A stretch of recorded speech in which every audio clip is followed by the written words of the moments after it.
J'arrive au Canada, je candidate. Hydro-Québec, je pose mon CV dans toutes les entreprises qui sont justement dans ce domaine-là. Hydro-Québec, ABB, SNC-Lavalin, bref, des entreprises qui sont dans ce secteur-là. À chaque fois que je pose le CV, j'ai quand même une réponse. On me dit, monsieur, votre profil est intéressant, sauf que vous êtes trop junior. Moi, j'ai dit, moi c'est Fred. Vous ne faites que me dire junior. Junior. Arrive en fait une dernière étape où, durant l'entretien, on me pose la question de savoir, voilà, monsieur, quelle est votre nationalité? Waouh. Et puis là, je fais comprendre que je suis Camerounais. Ah bon? Et il regarde le parcours, on regarde le profil. En fait, quand on regarde ton CV, ton parcours, ben, tu as le parcours des personnes qui ont évolué en France, qui ont l'expérience en France, qui voilà, c'est ça. En France, tu es allé au Canada, tu es revenu. Ça, c'est ce que le CV dit. Typique, on ne se dit pas que, voilà. On imagine. On n'imagine pas. Sauf que, au moment de l'entretien, peut-être quand il m'écoute parler, je pense qu'il a d'abord eu un doute parce que quand il écoute l'accent. Il y a un petit accent. Celui-ci, je ne sais pas. Est-ce qu'il est vraiment. Il est avec nous là. Donc, c'est là où il m'a demandé. Oui. Et quand je lui ai dit, moi je suis de nationalité camerounaise, mais attendez là, les compétences sont là. Et puis j'ai vu son visage se décomposer. Donc là j'ai compris que c'était pas bon. Après être partie d'une entreprise où finalement ça s'est mal passé, elle me dit vraiment, on est prêt peut-être à te prendre, mais malheureusement tu peux pas faire du développement. J'ai dit, mais est-ce que moi je suis même d'abord un développeur à la base? Ce qu'il y a, tu me donnes, je fais. Moi je fais ce que tu me donnes là. Parce que tu as faim, tu veux le travail. Ça fait 1 an et demi que tu es en train de faire les navettes France-Canada. On ne sait pas ce que tu es en train de faire. Oui. Tu as les poches vides partout. Elle me dit, je dis non, il n'y a pas de problème, madame. Prenez-moi. Et même jusqu'aujourd'hui, je me dis, je ne sais même pas sur quels critères c'est basé pour me recruter parce que je n'avais absolument aucune expérience.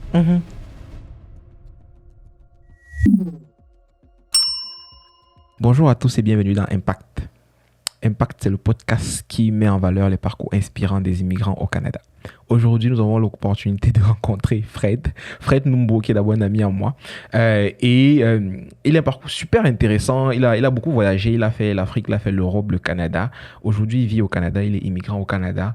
Et nous avons l'opportunité de discuter avec lui aujourd'hui par rapport à son parcours. Bonjour Fred et bienvenue dans Impact. Bonjour Ted, merci de m'inviter. Super. Donc c'est ça, ça me fait plaisir de t'avoir ici parce que je sais que tu as énormément de choses à partager, à raconter. Mon objectif, c'est de pouvoir mettre ça en valeur. La discussion, c'est en 3 étapes. La première étape, c'est vraiment de parler un petit peu de toi. Je vais te poser des questions en lien avec ton parcours personnel et éducatif, professionnel, ce genre de choses. Dans la deuxième partie, l'idée, ça serait que tu présentes un petit peu plus en détail ce que tu fais concrètement, professionnellement parlant. Ce que tu fais aujourd'hui, en date d'aujourd'hui, et que tu nous donnes un petit peu de détails sur ton secteur. Et finalement, dans la troisième partie, c'est une section un petit peu plus discussion de façon très générique. C'est des questions beaucoup plus larges qu'on va aborder. Je voudrais avoir ton avis et ton point de vue sur les questions en lien avec notre société d'aujourd'hui. C'est bon? Ok. Super. Donc, la première question, c'est juste de te présenter. C'est une question qui est comme elle est. Prends-la comme tu le sens et puis dis-nous qui tu es. Bon, comme tu l'as dit tout à l'heure, moi je suis Fred Numbo. Je suis ingénieur électrique de formation. Donc comme tu as dit, moi j'ai fait mes études en France, dans la ville de Rouen, dans une école qui s'appelle Essigilec. Et j'ai eu l'occasion justement durant mon parcours d'ingénieur d'effectuer un double diplôme au Canada à l'Université du Québec à Chicoutimi. Donc aujourd'hui, je suis arrivé au Canada, ça fait quelques temps et je travaille dans une institution financière de la place. Donc on aura peut-être l'occasion d'aller plus en détail sur ce que je fais dans la suite du podcast. Ok. Ça, c'est sommairement ce que je peux te dire par rapport à moi. C'est vrai que c'est sommet, mais ça donne déjà quand même un peu de piquant. Parce que tu parles de génie électrique, ensuite tu parles de Rouen, tu parles de Chicoutimi et tu parles d'institutions financières. On se demande où est l'arnaque dans tout ça. Ok, mais là tu as parlé de génie électrique en France et double diplôme au Canada. Oui. Est-ce que tu peux expliquer un peu plus précisément ce que c'est? Alors, moi, la formation d'ingénieur en génie électrique, bon, comme dans plusieurs parcours d'ingénieur, il y a d'abord une partie classe préparatoire, Mhm. 2 ans en fait que j'ai effectué au Cameroun, à Mhm. Yaoundé. Ouais. Donc, moi, je suis né à Douala, mais j'ai fait voilà, mon baccalauréat jusqu'en terminale à Douala, à Liberman. Mhm. Après ça, justement, je suis allé à Yaoundé, Prépa-Voc, pour ceux qui connaissent, pour Ouais. effectuer justement les classes préparatoires. Et après Prépa-Voc, tu as la possibilité de rejoindre en fait des écoles d'ingénieurs qui sont affiliées en fait Mhm. à l'école qui sont en partenariat. Donc moi, je suis allé à Isigilec, Ouais. qui est justement situé à Rouen, au niveau du technopôle là. Mhm. Et là-bas, justement, en fait, ils ont des parcours qu'on appelle ingénieurs généralistes. Ok. Donc en gros, Isigilec délivre des diplômes qu'on appelle diplôme d'ingénieur généraliste. En gros, tu touches un peu à tout. Mhm. Bon, maintenant, tu as quand même la possibilité de choisir une dominante, en fait. Donc, moi, j'ai Mhm. pris génie électrique. Ok. Et donc, les Sigilec, avec les partenariats que Sigilec a en international, moi, j'ai choisi, en fait, l'Université du Québec à Chicoutimi. Mhm. Donc, c'est comme ça Ok. que Mhm. j'atterris à l'UQAC, à Chicoutimi. Et c'est comme ça que je mets le premier pied, pour la première fois, en fait, au Canada. Au C'est comme ça que ça Canada. commence Ok. au Canada. Et donc, à Chicoutimi, je fais une maîtrise Mhm. en génie électrique et informatique. Et à l'issue de cette maîtrise-là, justement, vu que c'était un cursus bidiplômant, à Mhm. la sortie, tu as à la fois le diplôme d'ingénieur de l'ESIGELEC et la maîtrise en génie électrique et informatique que j'ai obtenue à l'Université du Québec à Chicoutimi, à l'UQAC. Mhm. Donc, c'est un peu comme ça que je me retrouve en fait avec les 2 diplômes et avec un parcours justement universitaire à la fois en France et Et au au Canada. Canada. Oui. Ok, ok. C'est super intéressant parce que ben moi, j'étais en France aussi.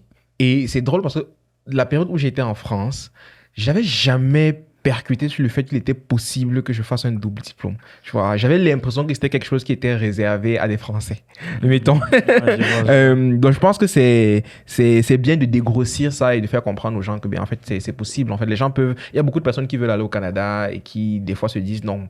Moi, je ne veux pas aller en France parce que je veux à tout prix aller au Canada.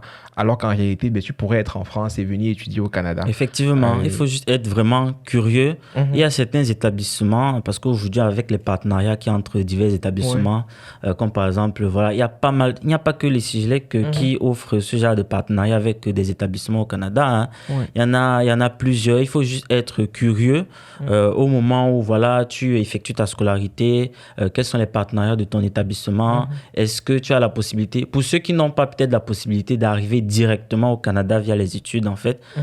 tu peux faire, entre guillemets, escale, je sais Ouais. pas, dans un autre pays, Ok. étudier, et puis dans le cadre peut-être d'un échange universitaire, d'un double diplôme, justement, tu peux Mhm. également te retrouver voilà, au Canada.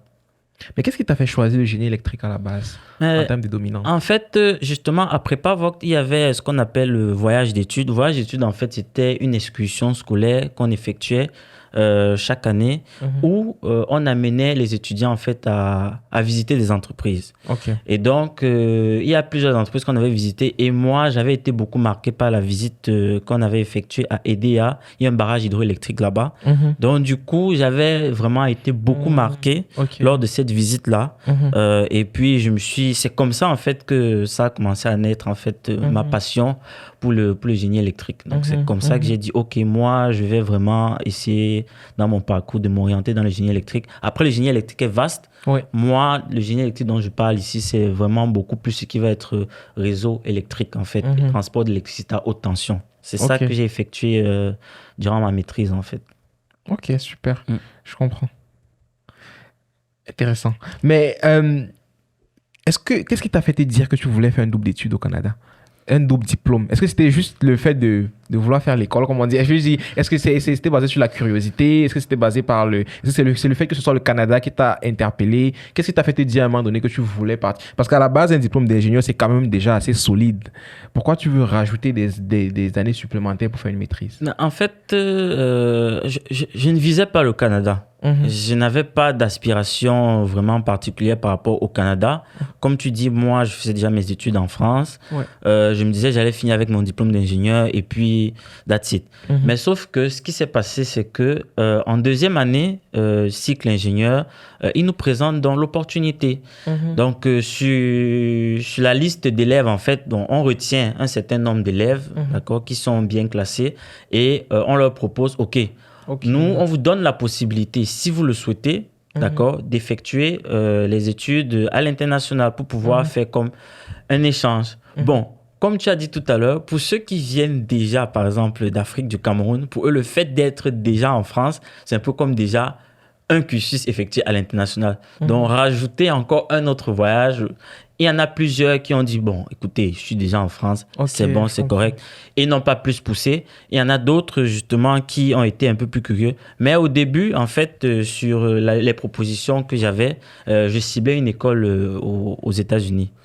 Mais ça ne s'est pas fait. Et donc, du coup, on m'a proposé l'UQAC, dont je n'avais jamais entendu parler. Université du Québec à Chicoutimi. Moi, je connais, on parle du Canada, j'entends Montréal, Toronto, on me parle de Chicoutimi. Je me dis, mais c'est quoi cette ville? C'est dans quel trou? Et donc, du coup, je n'étais pas forcément plus intéressé que ça. Mais c'est en essayant de creuser, en allant consulter l'établissement sur leur site internet, leur page, que j'ai vu que, ok, ils proposent, il y a un programme qui va ouvrir parce que, justement, il y a un nouveau programme en maîtrise génie électrique et informatique qui ouvrait. Et parmi les modules qui devaient être justement enseignés durant ce programme-là, il y avait réseau électrique à haute tension qui m'intéressait. Donc, c'est comme ça que je commence à avoir de l'intérêt pour l'UQAC et que je dis, ok, je vais essayer de me positionner sur cet établissement-là. Et donc, le fait qu'on passe par les CIGLEC, en fait, c'était un avantage dans la mesure où on était accompagné dans la procédure, en fait, pour pouvoir déposer la demande d'admission, quoi. Donc, c'est comme ça que l'aventure à l'UQAC commence. Mais ce n'était pas forcément gagné parce que au début, vous connaissez, voilà, ça, il faut le savoir, les scolarités au Canada sont très, très, très dispendieuses, c'est très cher. Donc, moi, je savais que, bon, ok, c'est proposé, je postule, mais je ne sais pas forcément si je vais y aller. Sauf que l'audace, c'est pour ça qu'on dit qu'il faut beaucoup tenter, l'audace et puis la chance, une porte s'est ouverte. Il s'est trouvé que, voilà, finalement, on devait recevoir une bourse d'exemption des frais majorés. Donc, en gros, on devait se retrouver en train de payer la scolarité comme les Français et comme les Québécois, en fait. Et donc, c'est comme ça qu'on a réussi à... En fait, j'étais avec un ami, on a réussi à entrer dans le circuit, quoi. Et ceux qui n'avaient pas tenté leur chance, ils ont voulu se positionner au dernier moment, mais on a dit... Oui, c'est un créneau dans lequel j'ai déjà orienté plusieurs personnes parce que beaucoup de personnes... mais quand tu viens dans le principe du double diplôme, pour expliquer un peu pour ceux qui écoutent, c'est que tu es déjà inscrit, ton établissement principal, c'est l'université dans laquelle tu fais ton diplôme d'ingénieur. Donc, c'est chez eux que tu payes la scolarité, c'est avec eux que tu as le premier engagement. Et donc, c'est comme une sous-traitance. Là, c'est comme de la sous-traitance. Le fait qu'ils t'envoient faire des études au Canada, c'est comme de la sous-traitance. Donc, le principe de payer 2 fois, c'est comme nuancé. C'est la raison pour laquelle tu peux bénéficier d'une bourse. Il y a beaucoup de personnes qui profitent de ça.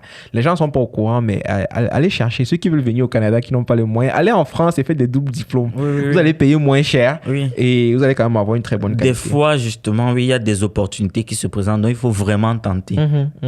C'est super intéressant, Fred. Mais après ta maîtrise, justement, en génie électrique, professionnellement parlant, comment ça s'est fait? Là, on entre dans la partie, je vais dire, entre guillemets...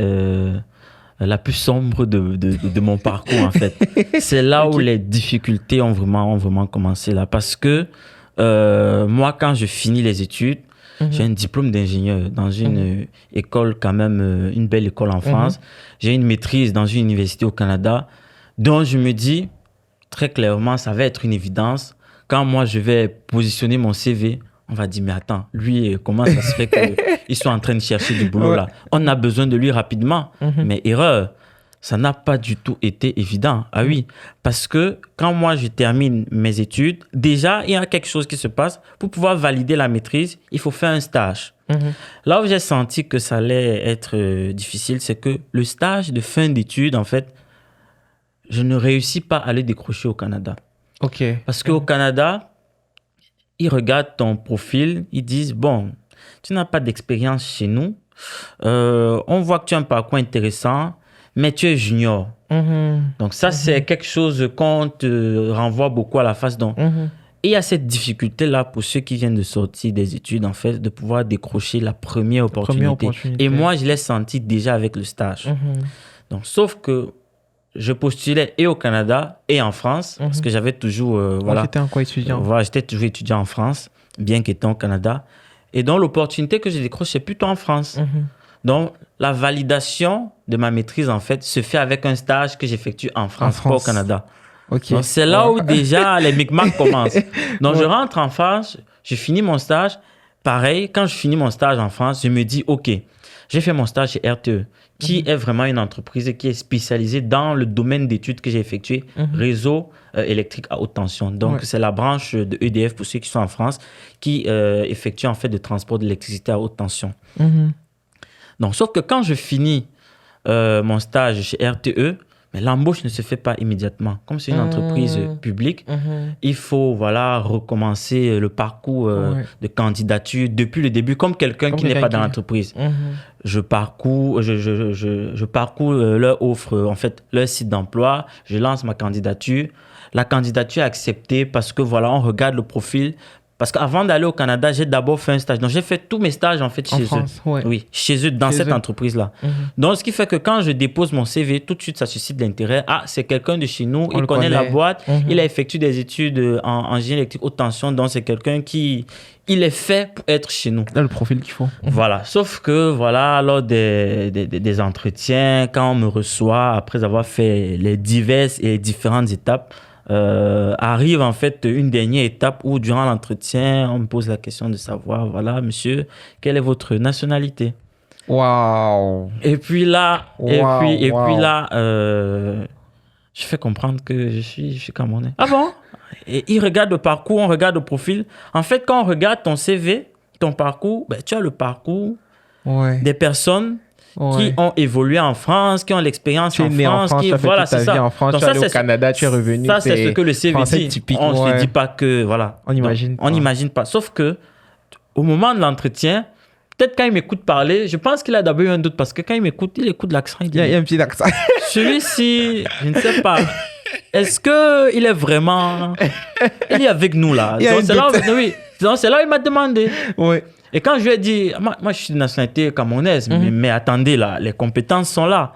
Et puis j'ai vu son visage se décomposer. Donc là, j'ai compris que c'était pas bon. Et là, après ça, j'ai eu énormément de mal parce que, bien évidemment, ça s'est terminé comme ça devait se terminer. Ils m'ont dit que on ne va pas malheureusement accepter ta candidature. Et donc, à ce moment-là, j'ai commencé à candidater vraiment dans pas mal d'entreprises en France. Dans ce domaine-là, parce que génie électrique, j'étais aussi vraiment, je savais ce que je voulais. Je voulais pas me diversifier dans le génie électrique, je voulais vraiment que ça. Et on m'a même proposé, au début de mes recherches, j'ai eu une conversation avec mon père qui me propose, mais est-ce que ça ne te dirait pas de tenter l'informatique, par exemple? Je lui ai dit, mais attends, toi, tu veux que je retourne encore aux études après alors que j'ai 2 diplômes et dans quelles écoles? On ne parle pas des écoles. Une école d'ingénieur privé en France, une maîtrise dans une université au Canada, en génie électrique. Mais attends, donc moi, j'étais la confiance et la passion du jeune diplômé qui est vraiment rempli d'espoir parce qu'il sait que je sais que ça va bien se passer. Donc, et après, quand je lui ai dit ça, il me dit, OK, d'accord, je te comprends, je respecte ton choix. Sauf que j'ai cherché en France, ça n'a pas donné. Et après ça, je repars au Canada. Donc, tu vois, stage, je rentre en France, ça ne donne pas, je finis, je repars au Canada. J'arrive au Canada, je candidate. Hydro-Québec, je pose mon CV dans toutes les entreprises qui sont justement dans ce domaine-là. Hydro-Québec, ABB, SNC-Lavalin, bref, les entreprises qui sont dans ce secteur-là. À chaque fois que je pose le CV, j'ai quand même une réponse. On me dit, monsieur, votre profil est intéressant, sauf que vous êtes trop junior. Moi, j'ai dit, moi c'est Fred. Vous ne faites que me dire junior. Mais vous dites que vous voulez des gens qui ont de l'expérience, mais donnez-moi la chance de pouvoir vous montrer ce que je vaux. Et sauf que après avoir cherché, pendant que tu es en train de chercher, il faut que tu vives. C'est comme ça que malheureusement, à un moment donné, tu te retrouves dans l'obligation de faire des jobs. Ok, je comprends. Donc, c'est-à-dire tous les jobs vraiment ouvriers, quoi. Manutentionnaire, travailler des entrepôts, emballer les thés, porter les cartons. Et autres. C'est incroyable. Tu te dis, mais, avec un diplôme d'ingénieur et une maîtrise en génie double électrique. diplôme, mais ce pays, qu'est-ce qu'il est en train de me montrer là? Je ne comprends pas. Donc, tu te dis, mais il y a quelque chose qui ne va pas. Mais entre-temps, je candidatais toujours en parallèle. Je me disais que, voilà, je vais finir par décrocher quelque chose. Mais après, peut-être, 4-5 mois, ce n'était toujours pas ça. Et puis, à un moment donné, voilà, j'ai commencé à... Ça devenait difficile et ça devenait surtout insupportable. Parce qu'il faut se rendre compte que je parle d'une situation où, en fait, je n'immigre pas comme quelqu'un qui vient et qui n'a pas de diplôme et il dit, bon, ok, au moins j'ai un job, je vais me contenter du job. Non, exactement. Moi, je me dis, je sais ce que je vaux. Et il y avait un des jobs que j'avais, c'était au centre-ville. Et au centre-ville, quand je sortais souvent du métro, je regarde les entreprises, je vois Banque nationale du Canada, je vois Hydro-Québec, j'ai dit, mais non, moi, on veut dire que moi, je ne peux pas être dans ces entreprises-là. J'ai dit, non, c'est pas possible. Qu'est-ce que j'ai fait? Je suis rentré en France. Je suis rentré en France.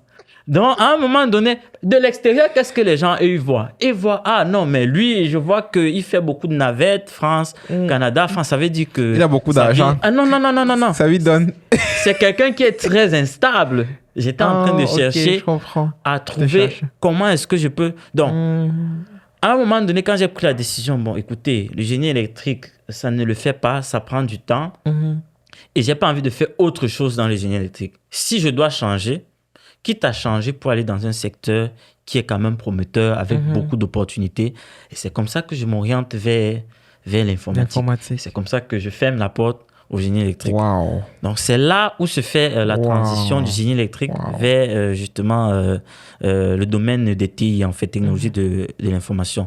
Et donc, pour ce faire, je regarde au Canada, OK, est-ce que je peux faire cette orientation-là facilement? Non. Pourquoi? Tu n'es pas résident permanent. Attention, j'avais le permis de travail post-diplôme. OK, oui, parce qu'au niveau des papiers, mais si tu peux clarifier un peu, quand tu es venu au Canada, c'était comme étudiant. Je suis arrivé comme étudiant.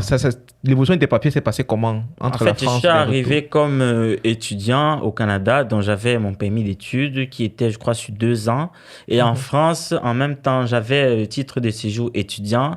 Et une fois parce qu'en France, ils ont ce qu'ils appellent autorisation provisoire de séjour. En fait, une fois que tu as terminé tes études, que tu as une attestation de réussite, tu obtiens, en fait, tu vas en préfecture, tu demandes ce qu'on appelle l'autorisation provisoire de séjour. Donc, j'ai eu ce document-là et ça te permet de séjourner et de travailler aussi. En fait, oui. Donc, du coup, c'est ça qui me permettait d'aller d'un côté comme de l'autre, en fait. D'accord? Sauf que le permis d'études, en fait, lui, au moment où j'ai terminé les études, pour pouvoir commencer à travailler, faire les jobs, là, il fallait que je demande un permis de travail post-diplôme, ce que le Canada m'a octroyé. Donc, j'ai eu un permis de travail post-diplôme. C'est avec ça que je faisais les jobs. Sauf qu'en France, j'avais toujours mon APS qui était valide. Et au moment où je cherche à me réorienter, je regarde au Canada. Donc, ce qui était quand même bien, c'est que j'avais 2 cartes en main. Ça, au moins, c'est l'avantage que j'avais, de pouvoir dire, OK, où est-ce que je vais pouvoir me déployer pour pouvoir, entre guillemets, me reconstruire. Donc, en regardant au Canada, tu as le permis de travail post-diplôme, mais tu n'es pas résident permanent. Et Dieu seul sait combien ça coûte cher quand tu n'es pas résident permanent ici, quand tu veux t'inscrire sur des programmes de formation. Donc, du coup, j'ai vu que c'est pas possible, c'est inaccessible. Par contre, en France, ça coûtait moins cher, voire ça ne coûtait rien. Ça coûte rien. Parce que justement, comme en France, j'étais toujours enregistré comme quelqu'un qui est en train de chercher du travail, parce que c'est ça, l'APS. En fait, ils appellent ça l'APS, autorisation provisoire de séjour. Ça a une certaine durée. Et quand ça finit, tu dois quitter le territoire. Donc, le papier, il était encore valide. C'est comme ça que je rentre en France et puis je m'inscris dans un organisme en fait, de recherche de travail en France qui s'appelle Pôle emploi. Aujourd'hui, France Travail, en fait. Et je passe par cet organisme-là justement pour faire une formation qui m'a permis de me reconvertir, on va dire. Formation accélérée. Je parle pas. 3 mois. C'est bon, on vous prépare très rapidement et puis après, tu peux commencer à opérer, quoi. Il y a des entreprises qui viennent te recruter. Donc, je suis passé par là pour pouvoir mettre le pied dans le domaine de l'informatique. Et donc, voilà, il y a eu une part d'aventure aussi entre-temps parce que le titre... Quand on est étranger, ça, c'est un conseil parce que comme c'est un podcast qui s'adresse aux personnes qui désirent immigrer ou bien pour ceux qui vivent à l'étranger, même les étudiants qui sont déjà ici, il faut avoir beaucoup de patience, beaucoup de persévérance aussi. Oui. Parce que voilà, quand je finis par obtenir la possibilité de travailler, quand je commence mon travail, en fait, le papier dont je parle, en fait, lui, il expire. Ouais. Il fallait le Faut le renouveler. renouveler. Et au moment où l'entreprise avec laquelle je suis m'accompagne dans cette démarche de renouvellement, mais sauf que pendant le renouvellement, tu n'as pas le droit, j'avais pas le droit de travailler en fait. Donc le contrat se coupe. Et une fois que j'obtiens le titre de séjour qui me permet de travailler, quand je veux revenir, ils me disent non, finalement, on peut plus. On peut plus. Waouh. Donc là encore, je me dis, mais c'est pas possible. Tu retournes rebelote. Donc, je recommence encore à chercher du travail. Et je décroche justement un contrat avec une boîte de conseil qui me déploie justement chez un client qui est dans le domaine de l'assurance en fait. Et donc, dans le domaine, parce que moi, ma reconversion, je l'ai fait pour être développeur informatique, analyste développeur. Sauf que la première opportunité qu'on me présente, c'est une opportunité d'analyste d'affaires, analyse fonctionnelle. Business analyst, comme ils disent en France. Et donc, la dame qui me recrute, en fait, elle me dit, écoute, ici, tu sais, on voit que tu as fait du développement informatique. Développement informatique, tu fais ça 3 mois. C'est pas comme si j'étais un expert, mais on te vend comme un expert. Donc, elle me dit, malheureusement, ici, on ne fait pas de développement informatique. Tu te rends compte, après avoir parcouru des mois, chercher le travail, après être parti d'une entreprise où finalement ça s'est mal passé, elle me dit vraiment, on est prêt peut-être à te prendre, mais malheureusement, tu ne peux pas faire du développement. Je dis, mais est-ce que moi, je suis même d'abord un développeur à la base? Ce qu'il y a, tu me donnes, je fais. Moi, je fais ce que tu me donnes là. Parce que tu as faim, tu veux le travail. Tu veux le travail. Ça fait 1 an et demi que tu es en train de faire les navettes France-Canada, on sait pas ce que tu es en train de faire. Ouais. Tu as les poches vides partout. Elle me dit, je dis, non, il n'y a pas de problème, madame. Prenez-moi. Et même jusqu'aujourd'hui, je me dis, je ne sais même pas sur quels critères c'est basé pour me recruter parce que je n'avais absolument aucune expérience. C'est pour ça que j'ai dit, s'il y a aussi des personnes qui ont des entreprises qui nous écoutent, des fois, quand même, prenez un peu le temps de quand même déceler. On ne demande pas le de potentiel. prendre... Oui, prenez le temps quand même de déceler le potentiel, la persévérance. Parce que ce sont des choses quand même qui se voient, là, ça ne ment pas. Il faut quand même donner la chance quand même à certaines personnes qui débutent. C'est ça qui leur permet d'entrer, d'avoir l'expérience que vous souhaitez. Donc, et c'est comme ça que j'entre dans le domaine de l'informatique. Et c'est comme ça que j'évolue. Et je n'ai pas oublié mon aspiration de revenir au Canada parce que bien que travaillant en France, je me suis établi, tout était bon, correct. Mais sauf que voilà, j'avais toujours... Il y a quelque chose, malgré le fait que j'avais pas... comment je vais dire? J'avais pas trouvé de boulot au Canada. Lorsque j'y étais, c'était difficile, mais... Sur le choix du mode de vie, quand je voyais par exemple ceux qui y travaillent, le style de vie, les mentalités des personnes autres et tout, je sentais quand même que je sais que si je travaille et que j'y vais, je vais me sentir à l'aise là-bas. Donc j'avais quand même gardé, oui, par rapport à la France, bien que la France, voilà, soit aussi un très bon pays, voilà, je m'étais bien établi sans problème, tout, mais j'avais quand même, si tu veux, quelque part dans ma petite tête, je me disais, écoutez là, moi je ne vais m'avouer vaincu nulle part et je ne vais pas laisser, comment je dis, je ne vais pas partir sur une autre échec là. Je sais que ça ne s'était pas bien passé là-bas, mais je vais y retourner pour montrer que voilà, je suis quand même capable aussi de... Et donc, après un certain nombre d'années, voilà, j'ai décidé de revenir au Canada en étant, cette fois-ci, dans le domaine informatique, résident permanent, parce que j'ai fait les démarches depuis la France. Ça aussi, c'est possible. J'ai fait les démarches depuis la France pour devenir justement résident permanent. Et je suis arrivé avec le statut de résident permanent et avec un emploi directement. Wow. Et donc là, ceux qui peuvent regarder de l'extérieur peuvent se dire, ah, mais toi, ça a été facile. Exactement. Tu es quitté de la France, tu travailles et puis tu arrives ici facilement et puis tu entres dans une institution financière. Toi, tu n'as pas souffert. Ah non. Il y a l'histoire. L'envers du décor, on n'est pas du tout présentable. Effectivement. Généralement, quand vous voyez une belle histoire, creusez, creuser pour en savoir. arrière, vous allez vous rendre compte que non, il y a quand même eu du charbon. Voilà, ça passe toujours par des péripéties. Il n'y a pas quelque chose qui arrive comme ça facilement dans la vie. Il y a toujours des péripéties, de la douleur, de la patience. Tu bois d'abord du noir. Beaucoup de résilience. Beaucoup de résilience, effectivement. Tu bois d'abord du noir correctement. Donc, c'est pour ça que ce soit ceux qui émigrent ici, que ce soit ceux qui sont aux études. Ceux qui sont déjà là même comme résidents. Ceux qui sont même déjà là comme résidents, il faut savoir que ça demande beaucoup, beaucoup, beaucoup de patience. Oui, parce que il y a une phrase, voilà, que j'ai constatée. En fait, le Canada rend humble. C'est un pays qui vraiment, tu viens, tu as n'importe quel diplôme, ça, c'est pas notre problème. Ils ont d'abord leur fameuse expérience québécoise, canadienne, qu'ils aiment demander là, oui. Et ils sont vraiment très attachés à ça. Sauf si vraiment tu as un profil, peut-être comme le mien, parce que ça, peut-être, ça fait partie des critères, je ne le sais pas. Puisque l'institution financière qui me recrute, quand il regarde quand même le profil, il se dit, ah ok, c'est quelqu'un de chez nous, puisqu'il a fait la maîtrise ici chez nous. Il a étudié ici, il a un parcours dans une compagnie d'assurance, il a de l'expertise dans ce qu'on recherche. Donc du coup, donc c'est un ensemble de choses de ton histoire en fait, qui des fois, le succès, voilà, on sait que ça passe par beaucoup de persévérance, mais ce qui fait exactement la recette de ton succès, c'est-à-dire quand une entreprise te recrute, tu ne sais pas quel ingrédient. Souvent, c'est un mélange de plein de choses que tu peux pas toi-même décrire. Non, c'est super, Fred. Franchement, c'est incroyable comme parcours. Mais je me demandais, parce que c'est quand même assez particulier, ton basculement entre le génie électrique et l'informatique, comme tu dis, ça s'est fait en 3 mois. Oui.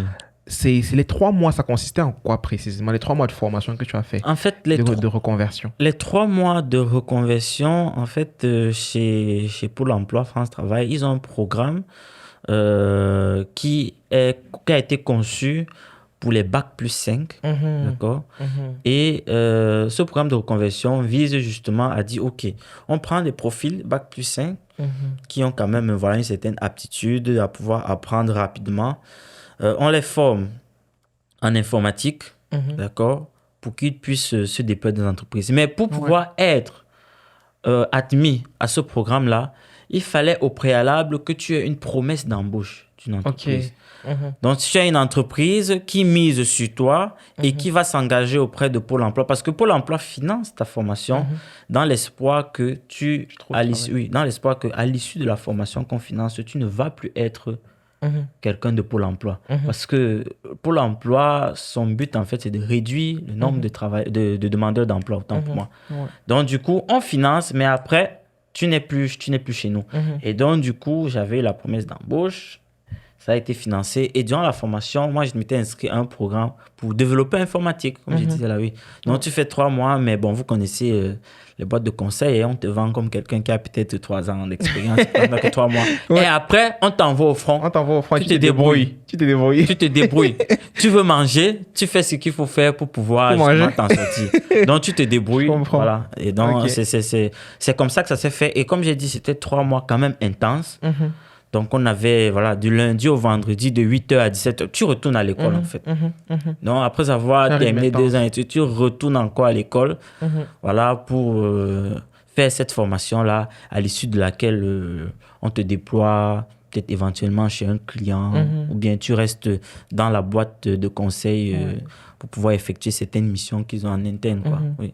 C'est un peu comme ça que ça s'est fait. C'est très intéressant que tu parles de reconversion ou de revirement parce que moi, quand je suis arrivé au Canada, je me suis rendu compte que l'économie fonctionne beaucoup par cycle. Il y a des périodes où tu as ressenti que le domaine de la construction, par exemple, est en déclin.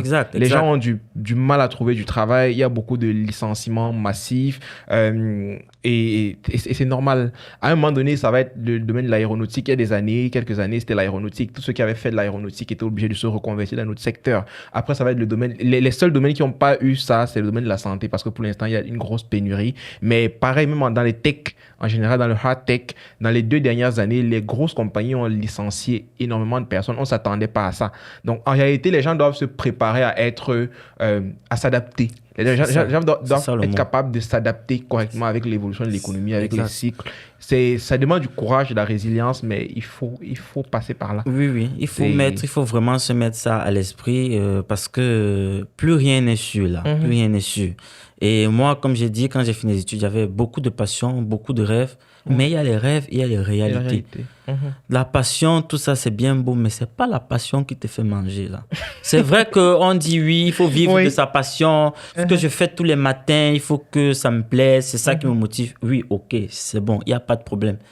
Mais ça va avec des sacrifices. Peut-être qu'il existe quelqu'un d'autre comme moi qui peut-être aurait persévéré vraiment avec peut-être beaucoup plus de tribulations, de souffrances. Il aurait peut-être réussi à s'en sortir. Mais moi, je me suis dit, écoute, à un moment donné, je ne supporte plus. Les jobs c'est pas drôle, les jobs, hein, c'est quand même pénible là. Et ça fait encore plus mal quand tu te dis, écoute, j'ai ces diplômes-là, je ne vais pas prendre autant de temps parce pour un domaine qui... Non, c'est à ce moment-là que j'ai compris qu'en fait, il faut être pragmatique. Quand tu veux faire tes études, moi, je m'adresse voilà, à ceux qui veulent faire, qui veulent choisir des domaines d'études. Pour ceux qui sont pragmatiques, d'accord, je respecte ceux qui ont des passions. Ceux qui sont pragmatiques, prenez vraiment le temps d'observer. OK, aujourd'hui, quand je regarde le marché d'emploi, très clairement, quels sont les domaines qui sont porteurs? Qu'est-ce qui paye? Qu'est-ce qui paye? Qu'est-ce qui est porteur? Où est-ce que je vais avoir facilement d'opportunités?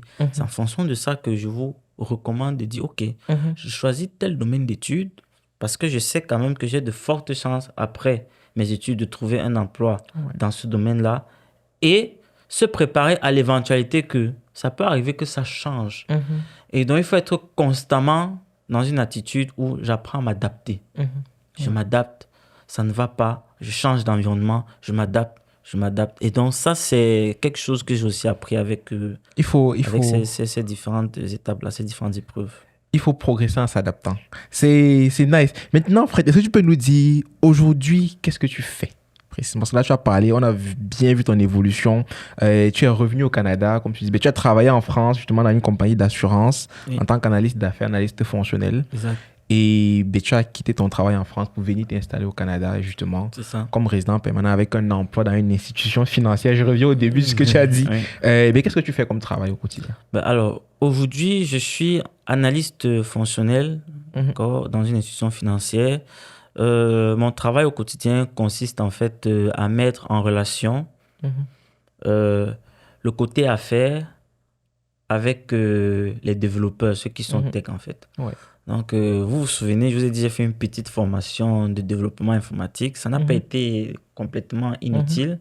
Donc, aujourd'hui, en fait, moi, ce que je fais au quotidien, c'est je prends le besoin voilà, du métier et puis je traduis ce besoin-là en un langage qui est compréhensible par les développeurs, en fait.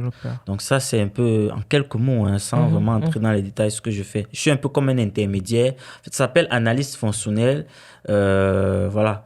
Contrairement à analyste d'affaires qui, lui, vraiment, il est en communication, liaison directe avec le business, avec les gens d'affaires. Moi, de mon côté, en fait, je suis en interaction avec l'analyse d'affaires. Je prends les besoins. Quand on parle de besoins, c'est les demandes d'évolution au niveau peut-être du site, demande de création de nouvelles fonctionnalités. Les gens d'affaires veulent, par exemple, que, OK, on aimerait pouvoir effectuer des transactions d'argent le plus rapidement. On veut que tu nous mettes une fonctionnalité qui va permettre de faire ça, par exemple, très rapidement. Et donc, du coup, il vient, il me donne le besoin, je prends connaissance du besoin, je le traite et je traduis ce besoin-là parce que tu ne dois pas le prendre tel quel pour donner au développeur. Le développeur, lui, veut des instructions claires.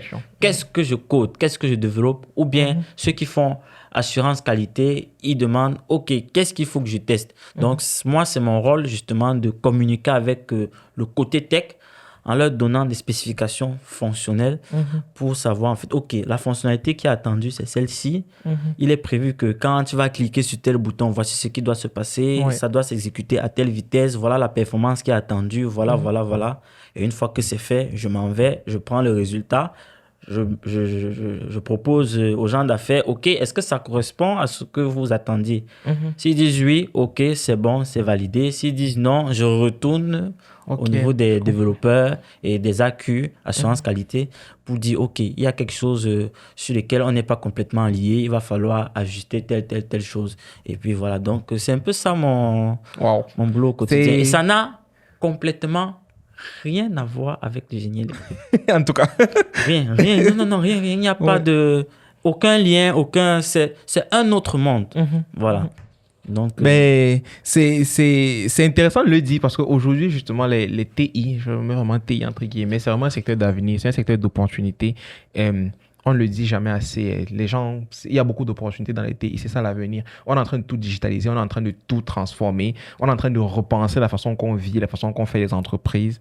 Et c'est ouvert à tout le monde, en fait. Dans ton cas, tu es parti du domaine génie électrique pour te retrouver en TI aujourd'hui avec là, ce qui fait que tu t'en sors, c'est parce que ce que tu as appris en génie électrique, c'est pas, tu ne jettes pas ça à la poubelle. C'est ça que tu réutilises aujourd'hui. Tu es dans une compagnie d'assurance. Tu es dans une compagnie financière. Tu as travaillé dans une compagnie d'assurance.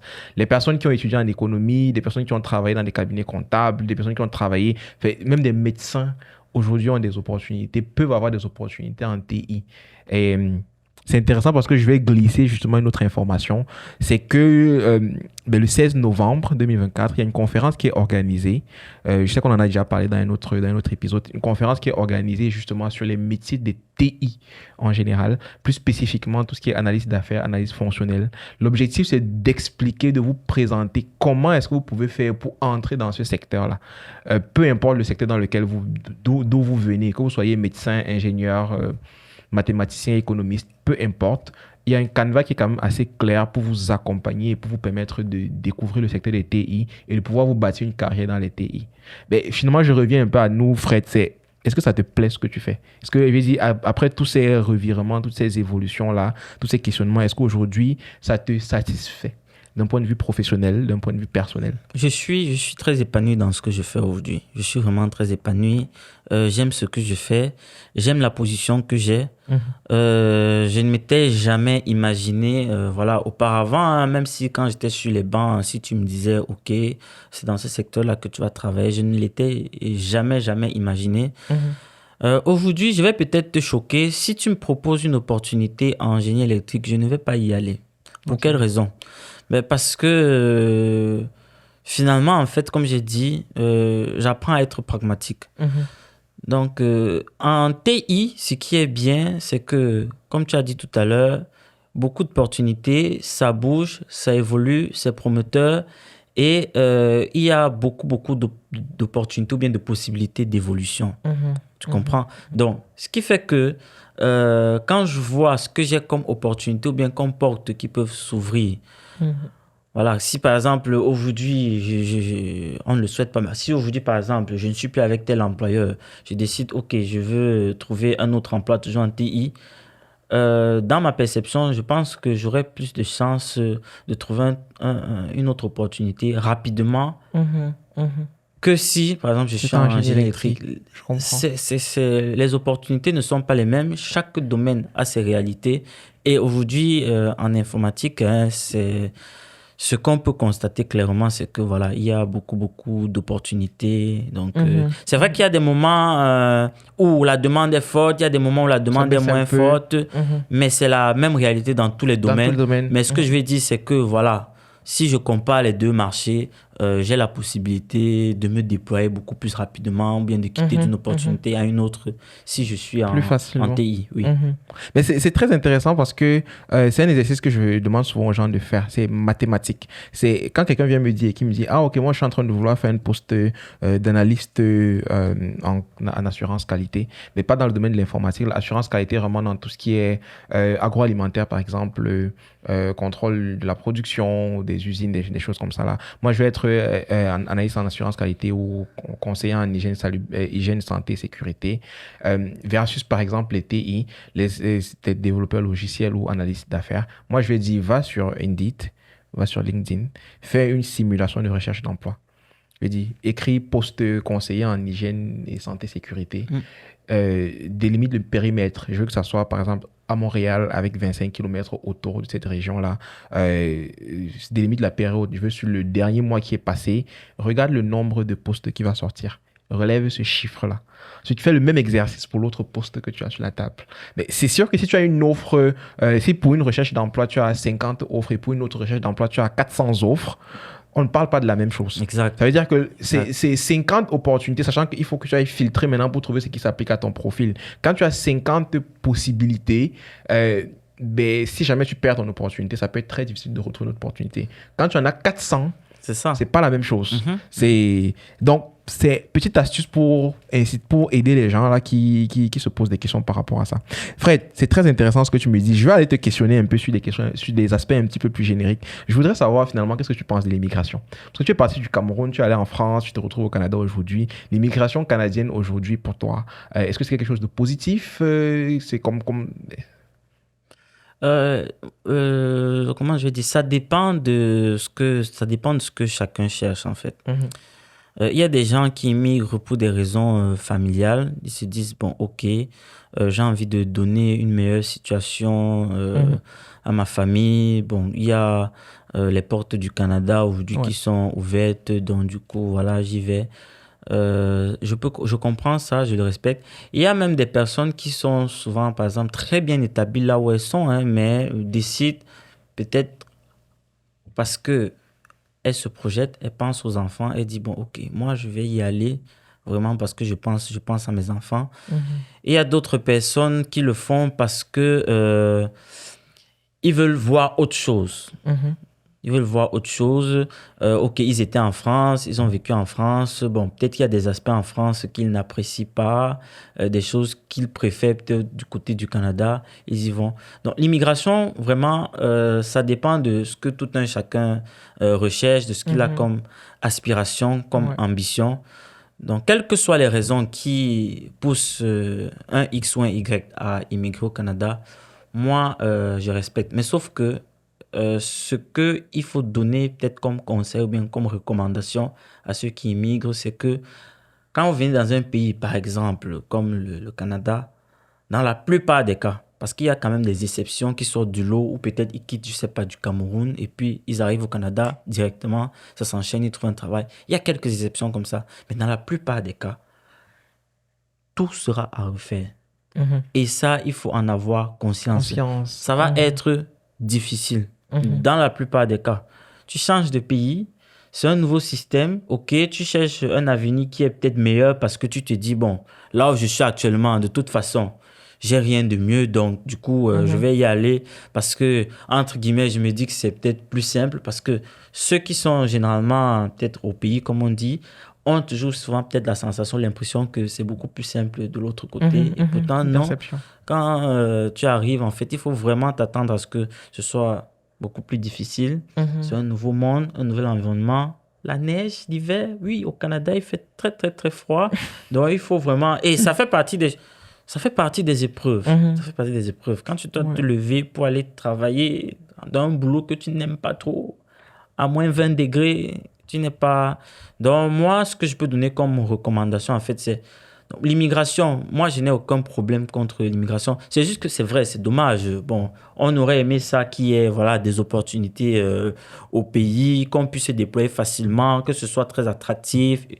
Mais bon, les gens C'est qui ça. vivent, je ne juge personne. On va pas inventer le Oui, monde. je ne juge personne. Ceux qui trouvent que, OK, là, au pays, vraiment, c'est difficile, il faut que j'aille ailleurs, moi, je peux le comprendre, il a ses réalités. Ouais. Ceux qui trouvent que non, non, non, vous faites mal de partir, comment vous pouvez laisser le pays au této? Pareil, moi, je ne prends pas Tu position prends sur ma ce position débat-là. par rapport à ça. Ok, je comprends. Chacun a ses réalités, chacun prend ses décisions, chacun assume ses décisions. Mhm. Voilà. Mhm. Donc, ça, c'est un peu la vie que j'ai. L'immigration, pour moi, c'est pas quelque chose de négatif foncièrement. Non, Mhm. c'est pas quelque chose de négatif. Ouais. Donc, je peux comprendre que quelqu'un soit à la quête peut-être Mhm. Mais tu d'opportunités te ou bien cherches. d'un lendemain meilleur et puis il se dit, écoutez, moi, je Mhm. trouve que l'herbe est plus verte de ce côté-là. Donc, du coup, il décide d'y Il aller. fallait tester. Écoutez, voilà. Mhm. Super, c'est bien d'avoir ton avis. J'ai une autre question pour toi. Tout à l'heure, quand tu parlais, au début, tu avais dit, ben, justement, quand tu as fini ton diplôme d'ingénieur, que tu es rentré en France, tu voulais faire réseau, transport, et tu as dit, je savais ce que je voulais. Oui. Aujourd'hui, quand tu repenses à ça, est-ce que tu trouves que tu savais vraiment ce que tu voulais Mais à ce moment donné-là? c'est pour ça que je dis, quand tu te retrouves dans une situation, en fait, tu ne vis que la situation que tu vis, c'est en fonction vraiment des réalités que tu as. Moi, Mhm. effectivement, comme tu dis, peut-être quoi, 7 ans plus tôt, mais tu ne pouvais pas me proposer autre chose. Mhm. Mhm. Dans ce que j'avais comme information, dans ce que j'avais comme niveau de connaissance, dans ce que j'avais comme niveau de culture, et tu ajoutes à ça la passion, La passion. ça devient un peu comme une foi. Mhm. Mhm. C'est compliqué de venir. Là, tu me demandes de dire non, non, non, laisse ce que tu fais. Non. Ouais. C'est quand tu vis. Ce sont les épreuves, en fait, qui t'ouvrent les yeux. Ok. Ok. Parce que quand je te dis, je savais ce que je voulais, effectivement, moi, j'étais convaincu, j'étais rappelé plutôt que j'avais une conversation franche avec mon père Mhm. qui me recommandait, il me conseillait. De Écoute, changer. Mhm. est-ce que tu ne te dis pas que Mhm. j'ai été persuasif dans mon argumentaire? Mhm. Quand je lui ai dit non, je vais faire génie électrique parce que, Ouais. il a été persuadé. Et puis, c'est comme ça qu'il s'est dit, bon, OK, vraiment, il a ses convictions, il est confiant, voilà. Mais sauf que quand tu es sur le terrain, parce que quand tu es abandonné à toi-même, parce qu'il faut comprendre, les parents, avec les sacrifices et les efforts qu'ils fournissent, en fait, quand il t'a déjà payé la scolarité dans les écoles privées, arrivé au Canada, il t'a encore accompagné. À un moment donné, tu n'es pas le seul enfant, et à un moment donné, tu es abandonné à toi-même. Clair. Et là, à ce moment-là, veux pas, tu vas prendre conscience de beaucoup de choses, en fait. C'est pour ça qu'on dit, on se bonifie aussi dans la difficulté, là. Les épreuves, la souffrance, la désillusion, c'est quand tu te dis, mais par où est-ce que je me tourne? Comment je fais? Qu'est-ce que je peux faire dans cette situation? C'est dans l'impasse, souvent, en fait, qu'on se dit, en fait, peut-être je vais devoir saisir cette autre porte-là, qui peut-être était celle que... Alors, quelqu'un va me dire, oui, mais tu n'as pas été sage. Si tu avais écouté dès le début, ton père qui te disait... Pareil, si c'est que je l'avais écouté dès le début et que j'avais fait informatique, quelque part, j'aurais eu le regret de n'avoir pas quand même essayé, persévéré, insister pour faire ce que je veux faire. Mais comme on dit chez nous, c'est quand ça te dépasse. C'est-à-dire, tu te rends compte que, bon, ici, là, vraiment, tu n'as pas un pistolet, celui qui est en face de toi, le nucléaire, et tu veux bagarrer. Dépose les armes, ça t'a dépassé. Tu ne peux pas. Tu ne peux pas. Là, je ne peux pas. À ce moment-là, tout ce que tu as comme rêve, passion et autres et tout, ça, en fait, tu vois plus clair, là, comme on dit. C'est pour ça que je parle souvent des rêves et des réalités. Et la réalité, souvent, elle est très brutale. Wow. Fred, d'après toi, comment est-ce qu'on bâtit la richesse? D'abord, moi, à cette question, ce que j'aimerais répondre, c'est que chacun a vraiment sa conception de la richesse. Ça, c'est... Chacun a sa conception de la richesse. C'est bon. Si, voilà, je me lève tous les matins, quand je vais peut-être au travail, à l'issue, voilà, de mon travail, j'ai de quoi, voilà, me loger, me vêtir, me nourrir, et que, bref, j'arrive à assurer peut-être les besoins primaires et un peu plus. Bon, voilà, moi, je suis déjà un peu en paix et tranquille avec ma personne. Maintenant, s'il y a la possibilité, voilà, mais il faut rester lucide sur ce qu'on veut parce que la richesse ou bien l'argent, en fait, impose souvent certains sacrifices. Peut-être tu dois travailler plus longtemps, tu dois peut-être faire plus d'heures. Parce que ce soit ceux qui sont entrepreneurs ou bien ceux qui sont salariés, moi, comme j'ai dit souvent, les deux statuts, je respecte. Mais c'est vrai que le statut de salarié, bon, voilà. Tu travailles, on te donne un petit quelque chose, tu travailles, tu restes quand même très, très dépendant, là.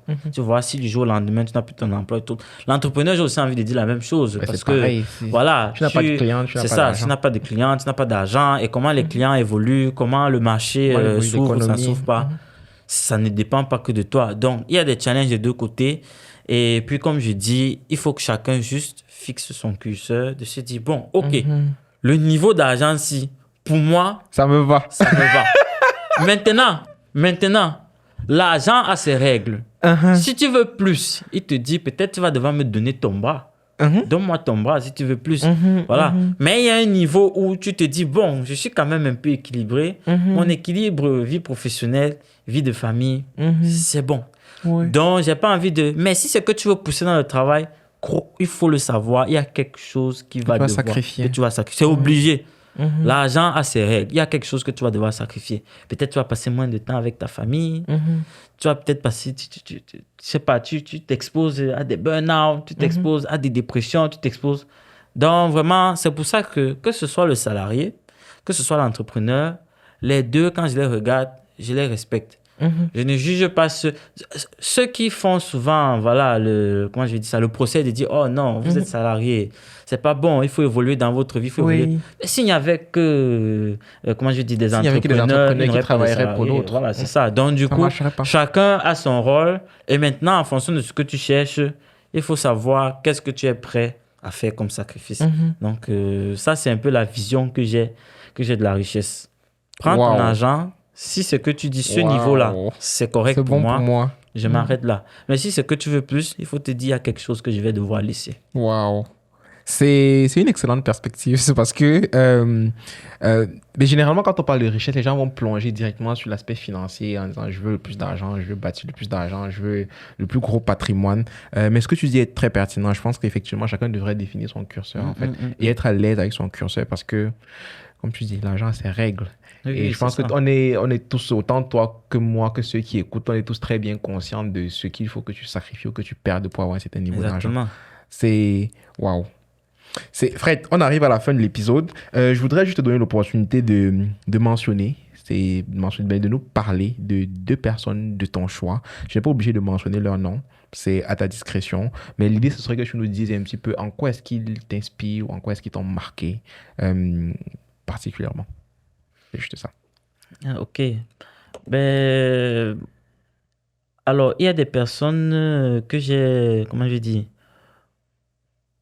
beaucoup appréciées parce que quand par exemple, voilà, je t'ai parlé tout à l'heure des difficultés que j'ai pu vivre, de comment ça a pu être, comment je dis ça, pas évident, complexe pour pouvoir me déployer, bien que Mhm. j'ai eu la chance, voilà, peut-être d'effectuer des études dans des écoles quand même, voilà, à ses côtés. Mais il y a quelqu'un que je connais qui, lui, n'a pas forcément eu, voilà, cette chance-là. Mhm. D'accord, il n'a pas forcément eu cette chance. Et puis, je suis très, très humble et en fait, et admiratif par rapport aux personnes qui se battent. Mhm. Peu importe leur histoire, peu importe d'où ils viennent. Mhm. Et les jobs dont je t'ai parlé tout à l'heure, en fait, eux, ils sont toujours dans les jobs. Ah, le job. Après, tu te dis, mais non, ce sont des gens qui manquent peut-être de perspectives d'évolution. C'est pas des gens qui se projettent haut et tout. Mais Mhm. toi, Mais tu as fait des c'est études. pas Peut-être forcément tu peux, vrai. oui. Mhm. Peut-être toi, tu Mhm. peux, oui. Mais quelqu'un qui reste dans cette difficulté-là pendant des années, des années, des années, la résilience est à un autre Mhm. niveau là. Mhm. Mhm. Et moi, je suis humble devant ce genre de situation. Effectivement. Ces personnes, vraiment, ont tout mon respect. Donc, je pense à cette personne, je pense Mhm. à toutes les personnes qui sont dans cette situation-là. Ouais. Vraiment, tout mon respect. C'est différent de savoir que j'ai une autre opportunité, je peux la saisir, Mhm. et puis je ne la saisis pas. Là, on peut dire, oui, monsieur, tu manques un peu d'ambition là. Il faut que tu Mhm. te... Mais il y a des personnes qui, justement, en fait, voilà, la résilience, Mhm. sacrifice, témérité, ils sont dans ça depuis. Et ils ont même peut-être même plus de charges Exactement. que toi. Que toi. Ouais. Donc, quand je regarde, il n'y a pas de...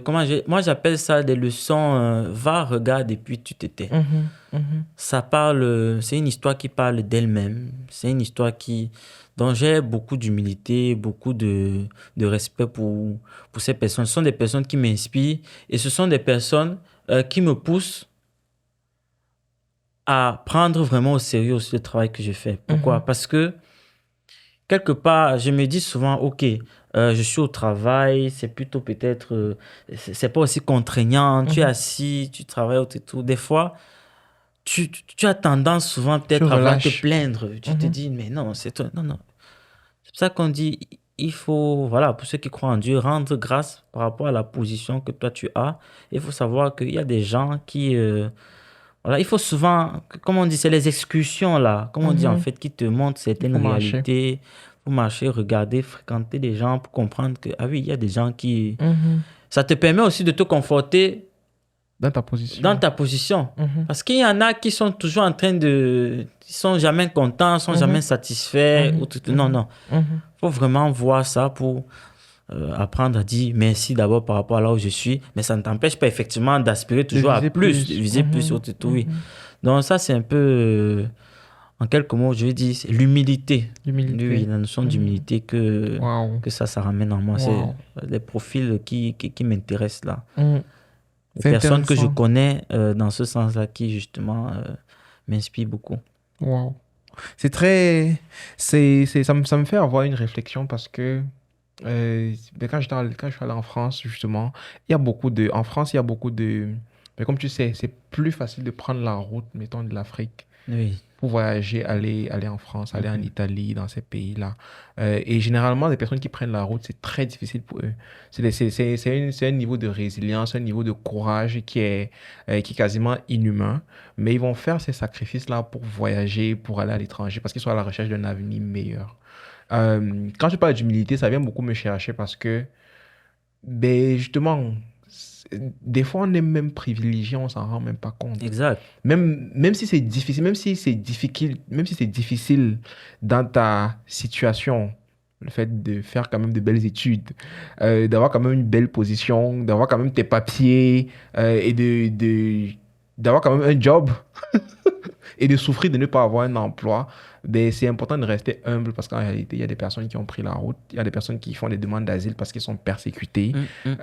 Au Canada, on le voit de plus en plus, des gens arrivent à trouver des magouilles quand même pour réussir à entrer parce qu'ils sont à la recherche d'un cadre où ils vont être bien, où ils vont être meilleurs. Je te rejoins clairement là-dessus. Ce sont des personnes à qui il faut donner beaucoup de respect parce que ce n'est pas Effectivement. facile. On sait que ce n'est pas Pas facile du tout. et ça prend beaucoup de courage en fait. Donc, euh, je pense qu'on va terminer l'épisode là-dessus.